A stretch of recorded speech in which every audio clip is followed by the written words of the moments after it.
So last year I tried to propagate and split this hydrangea. It's huge. And I planted it in another location. I'll show you that it grew a couple of them. But anyways, here's another way. Okay. See how these are coming out on their own? I'm going to dig a little bit down so that this part will be underground and create roots and put my mulch, because I was doing the mulch here. I noticed like 1, 2, 3 right here.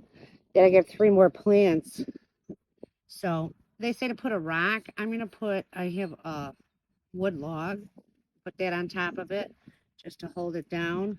And we'll check back in a couple weeks, see if we get any more plants. Now I did notice right here, here's one growing on its own. So I might dig that up and put it in a pot or, take it to another spot. There might be some more growing there too. So, yep, I see another one there. So you can propagate hydrangeas real easily, even if you try to split them. I thought they had died, the other plant, but it didn't. Okay, this is what I did. I put the log here, but I kind of buried the log.